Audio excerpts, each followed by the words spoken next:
रामधारी गुप्ता उच्च गति अभ्यास खंड 1 प्रतिलेखन संख्या 11-12 स्पीड 100 शब्द प्रति मिनट।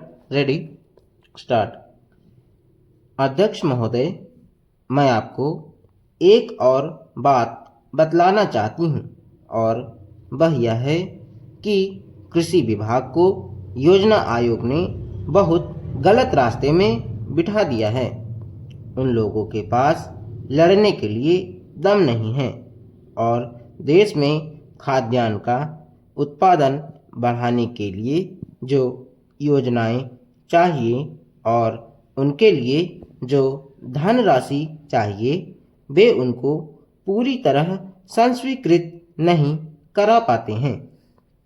कृषि विभाग तो जमीन की तरह आधार होता है और उसी पर देश के लिए पर्याप्त अन्न पैदा करने का महान भार है।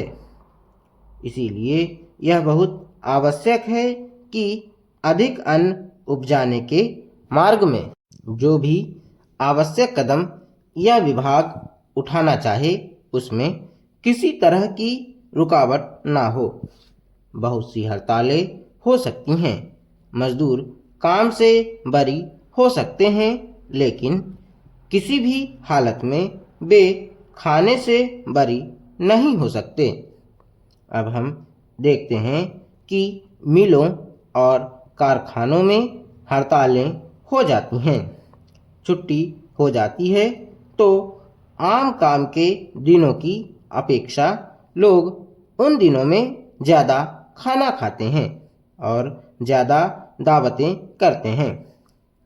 आज यह हमारे लिए यह सर्वाधिक महत्व का विषय है कि हमारा अन्न का उत्पादन उस गति से बढ़े ताकि हम अपनी खपत से अधिक उत्पादन कर उसका निर्यात कर सकें। सरकार तथा इस मंत्रालय के लिए यह समस्या एक बड़ा सिरदर्द पैदा कर रही है। हर एक विभाग में बड़े बड़े अधिकारी बैठे हैं और हजारों रुपए के बड़े बड़े वेतन ले रहे हैं, लेकिन मुझे दुख के साथ कहना पड़ता है कि उनका दिमाग कार्यालय की मिसीलों और कागजों में लगा रहता है।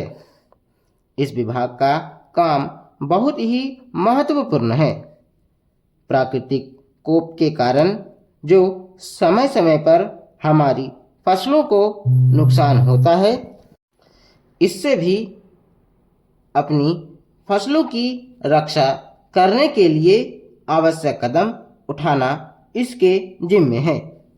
आज मेरे पास लखनऊ से कुछ लोग आए थे और वे लोग बोल रहे थे कि यहाँ दिल्ली में इस अवसर पर ठंडी हवा चल रही है और आप यहाँ दरवाजे बंद करके बैठे हैं या आराम से लेटे हैं, लेकिन हमारी तो जान खतरे में है।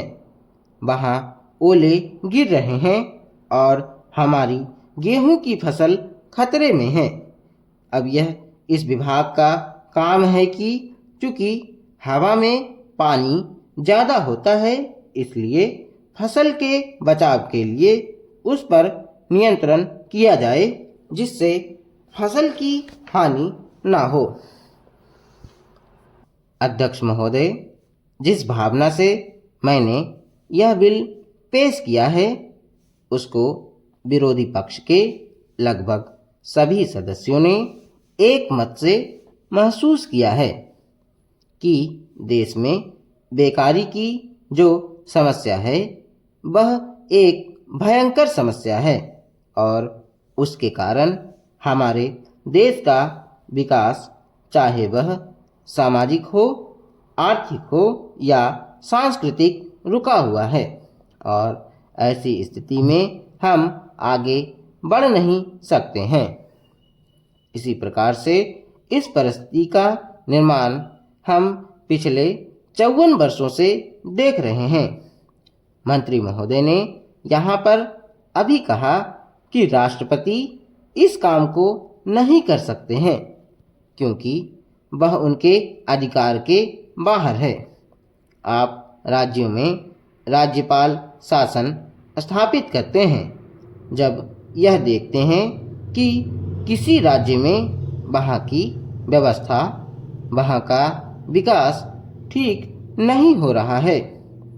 जब किसी राज्य में गड़बड़ी फैल रही हो, विकास का काम समाप्त हो गया हो और जिम्मेदारी से लोग काम ना करते हों, तो वहाँ पर राज्यपाल शासन स्थापित किया जाता है।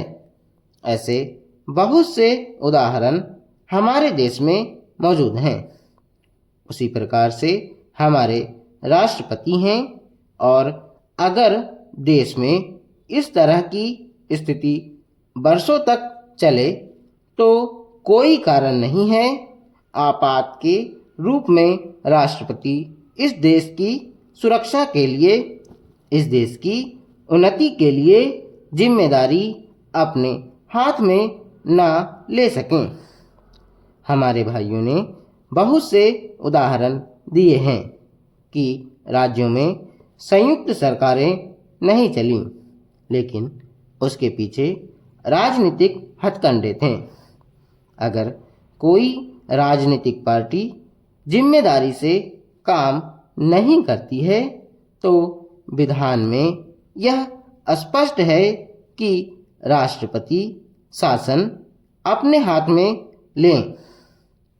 मैं एक उदाहरण देता हूं कि संविधान में आदिवासी हरिजनों के उत्थान के लिए प्रण किया गया था कि 10 वर्ष में उनकी सामाजिक तथा आर्थिक स्थिति को सुधार देंगे।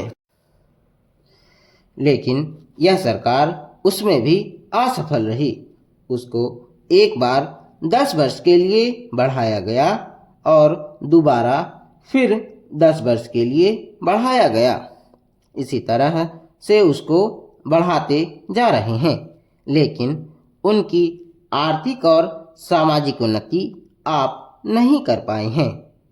इस काम में सरकार बिल्कुल असफल हुई है।